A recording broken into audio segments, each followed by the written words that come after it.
Hello students, स्वागत है आपका pi classes bye Sachin Malik में। आज का हमारा टॉपिक क्लास 10th के लिए वर्कशीट नंबर 67। क्या कहता है इसमें? क्वेश्चन कौन से हैं? Probability based on coins question. जो कोइंस के जो क्वेश्चन होते हैं, कोइंस सबने देखे हैं, 1 रुपये कोइन, 2 रुपीज़, 3 रुपीज़, 3 रुपीज़ का करना नहीं होता, 5, 10, ये हमारे कोइन होते हैं। इसमें एक हेड होता है, एक टेल होता है, सबको पता है। ये अभी मैंने आपके सामने दोनों तरह की वर्कशीट खोली हुई हैं। आइए अब इनमें से किसी भी एक वर्कशीट को लेकर हम बढ़ते हैं आगे। ये हमारी वर्कशीट है, कोइन इसमें दिखा रखा है। कोइन आपको सबको पता ही होता है कि कोइन में क्या है। ये कोइन है, कोइन में हेड इस तरफ होता है जिधर ये भारत का शेर बना हुआ होता है, और एक तरफ ये नंबर लिखे होते हैं 1, 2, 5, 10 जो भी होते हैं हमारे पास। ठीक है, तो जब भी हम एक कोइन को टॉस करते हैं तो या तो हेड आएगा या टेल आएगा। तो टोटल पॉसिबल ऑफ आउटकम्स कितने हो गए, यानी total number of possible cases बोलते हैं या टोटल नंबर ऑफ आउटकम्स बोलते हैं, ये हमारे कितने हो गए? इसमें 2 हो गए। ठीक है, अब अगर या तो हेड आएगा या टेल आएगा, इससे ज़्यादा तो कुछ आ नहीं सकता। तो अगर हेड आ रहा है तो फेवरेबल आउटकम कितने हो गए? 1। और टेल आ रहा है तब भी फेवरेबल आउटकम कितने हो गए? 1। तो दोनों की प्रोबेबिलिटी भी क्या हो जाएगी? 1/2, क्योंकि प्रोबेबिलिटी का फार्मूला पिछली वर्कशीट में हम कर चुके हैं। क्या था? Total number of favourable outcome बटे टोटल पॉसिबल आउटकम, कुल अनुकूल परिणाम बटे कुल संभव परिणाम। ये हमने पिछले उसमें करा था। अब इसी तरह से अगर हमारे पास 2 कॉइन हो तब क्या होता है भाई? दोनों कॉइन पे या तो दोनों कॉइन पर हेड आएगा, या दोनों कॉइन, एक पहले पे हेड दूसरे पे टेल आएगा, या पहले पर टेल दूसरे पर हेड आएगा, या दोनों पर ही हमारा टेल आएगा। यही 4 पॉसिबल केसेस हैं। तो total number of possible cases कितने हो गए, या टोटल नंबर ऑफ आउटकम्स कितने हो गए? Possible outcomes 4। और इसमें हम तरह तरह से इवेंट हम डिफाइन कर सकते हैं। दोनों हेड आने की भी 1 है, 1 हेड आने, देखो 1 हेड आने की कितनी हो गई? 1 हेड यहाँ भी आ रहा है और 1 हेड यहाँ भी आ रहा है, तो 1 हेड आने की कितनी हो गई? 2 हो गई। इसी तरह से हम डिफरेंट काइंड ऑफ इवेंट्स इसमें डिफाइन कर सकते हैं और क्वेश्चंस को सोल्व कर सकते हैं। आइए अब करते हैं हम सीधे क्वेश्चंस जो हमें दे रखे हैं। ये है हमारा एग्जाम्पल नंबर 1। क्या कहता है एग्जाम्पल 1? कहता है a coin is toss twice. ये हमारा एग्जाम्पल। एक कॉइन को हमने 2 बार उछाला या 2 कॉइन को हमने 1 बार उछाला, एक ही बात है। ठीक है, तो कहता what is the probability getting at least 1 head. At least 1 head का मतलब कम से कम एक हेड जरूर होगा। इसी तरह से ये हिंदी वाली वर्कशीट में लिखा हुआ है, कोई ज़्यादा बहुत ज़्यादा फर्क नहीं है। तो देखो सबसे पहले हम क्या करते हैं, जब हम कॉइन को उछालेंगे तो हमारे पॉसिबल आउटकम्स क्या हैं? वो ये वाले हैं, या तो दोनों हेड आएंगे HT, TH या TT। तो टोटल नंबर ऑफ आउटकम्स हमारे कितने हो गए? 4। ठीक है बच्चों, तो इस तरह से हमारे total number of possible outcomes हो गए 4। अब यहाँ पर पहला जो इवेंट है, पहला इवेंट यानी पहली जो घटना है वो ये है कि एटलीस्ट 1 हेड। देखो कम से कम एक हेड, तो एक हेड पहले वाले में भी आ रहा है, इसमें 2 आ रहे हैं तो 2 से ज़्यादा हो सकते हैं। इसमें भी हेड आ रहा है, इसमें भी हेड आ रहा है। तो total number of favourable outcomes यानी अनुकूल परिणाम पहले केस में कितने हुए? 3। ठीक है, तो प्रोबेबिलिटी क्या हो जाएगी? 3/4। हमें सिर्फ 3 लाइन लिखनी है। सबसे पहली line total number of according to question लिख देना, according to question total number of possible case 4। According to question पहला पॉइंट डाल गए, according to question total number of favourable cases कितने हो गए? 3। प्रोबेबिलिटी 3/4।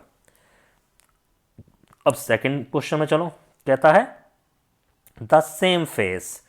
ठीक है, कि हमारे पास सेम फेस आने चाहिए। सेम फेस का मतलब या तो दोनों हेड आए या दोनों टेल आए। तो ऐसे भी 2 ही केसेस हैं हमारे पास। तो दूसरे केस में फेवरेबल केसेस कितने हो गए? 2। तो प्रोबेबिलिटी क्या हो जाएगी? 2/4, यानी favourable cases upon total number of possible cases. तो इस तरह से हम प्रोबेबिलिटी निकाल सकते हैं। इस वर्कशीट में तो बहुत ही कम क्वेश्चन दे रखे हैं। जिन बच्चों को प्रोबेबिलिटी अच्छे से समझनी है, देखो ऊपर आई के साथ एक लिंक आ रहा होगा, इस लिंक को आप देखो। इसमें आपको वीडियो मिलेगी देखने को प्रोबेबिलिटी के चैप्टर की, और वहाँ से आपको प्रोबेबिलिटी बहुत अच्छे से समझ में आने वाली है। तो इस लिंक को खोलकर जरूर देखना। अब ये देखो एग्जाम्पल नंबर 2, ये है एग्जाम्पल नंबर 2। कहता 2 कॉइन एक साथ उछाले जाते, 2 coins are tossed randomly 120 times. देखो टोटल नंबर ऑफ जो हमारे ये हैं क्या जो ट्रायल हैं 120 बार की बार उछाले गए हैं 2 कॉइन। आगे ये कहता है found that 2 tails appeared 60 times. ठीक है, तो 2 टेल्स कितनी बार आ रही हैं 60 टाइम्स आ रही हैं। 1 टेल अपेयर 48 टाइम। ठीक है, ये बता रखा है इन्होंने इवेंट में कि number of tail appear 2 times 60 times, ये इवेंट इवन मान लिया। और 1 बार जो आ रही हैं वो 48 आ रहा है, और 0 टेल आ रही हैं 12 बार आ रही हैं। ठीक है, तो what is the probability of 2 tails, तो 2 टेल्स कितनी बार आ रही हैं 60 बार, कितने में से 120 में से, तो 60/120 यहाँ पर आंसर आ जाएगा। ये तो सिर्फ प्रोबेबिलिटी का फार्मूला लिखा हुआ और कुछ नहीं है। ऐसे ही 1 टेल कितनी बार आ रही है 48 बार, तो 48/120।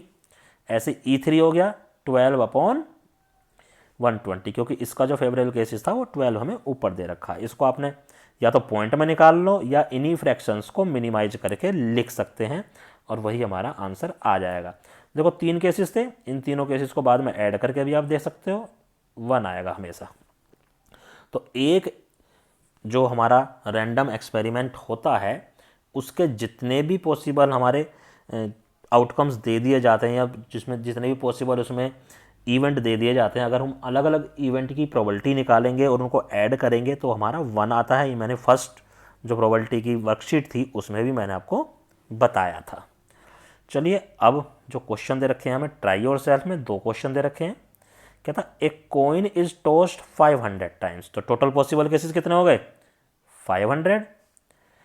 टेल अपेयर 159 टाइम्स, जो टेल आया है 159 टाइम्स आया। Find the probability of getting tail, सीधी सी बात है 159/500। अगर हेड की पूछता तो टेल का हमें पता कितनी बार आया 500 में से 159 माइनस करके पता चल जाता हेड कितनी बार आया, तो हेड अपॉन जितनी भी नंबर आया तो अपॉन 500, नीचे तो 500 ही रहेगा। तो सिंपल सा क्वेश्चन था ये भी। आगे कहता है 2 कॉइन्स साइमल्टेनियसली उछाले जाते हैं, वही है। अगर 2 कॉइन्स हमारे साइमल्टेनियसली उछाले जाएंगे तो जो हमारा एग्जाम्पल 1 है जो उसमें पॉसिबल केसेस थे हमारे पास वो यही आएंगे जब भी 2 कॉइन उछाले जाएंगे आपस में। आगे कहता है what is the number of favourable outcomes to be for the following, getting at least 1 tail. देखो इस क्वेश्चन में था गेटिंग एटलीस्ट 1 हेड, यहाँ कहता है गेटिंग एटलीस्ट 1 टेल। तो 1 टेल कहाँ आ रही है, इसमें आ रही है, इसमें आ रही है और इसमें आ रही है। तो इस वाले के लिए total number of favourable cases कितने हो गए 3, और total number of possible cases कितने हैं 4, तो 3/4। गेटिंग नो टेल बिल्कुल इसी के जैसा है लगभग। तो गेटिंग नो टेल यानी कोई भी टेल ना हो, तो वो तो ये वाला है खाली HH। तो कितने हुए ये 1, और total number of favourable total number of possible cases 4। तो 1/4 हमारा यहाँ पर आंसर आ गया।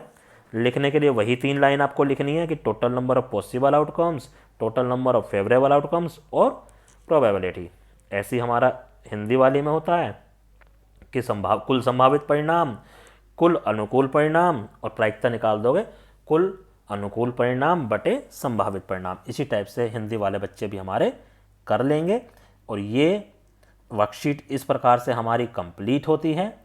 जो मैंने ऊपर आई में लिंक दे रखा है प्रायिकता को समझने के लिए वो बहुत ज़रूरी है, तो उस वीडियो को भी बच्चे ज़रूर देखें। और उसके बाद ये जो ट्राई योरसेल्फ में या स्वयं प्रयास कीजिए में 2 क्वेश्चन आपको दे रखे हैं, ये आपको अपनी कॉपी में करने हैं और अपने अपने टीचर को व्हाट्सएप पर भेजने हैं। धन्यवाद।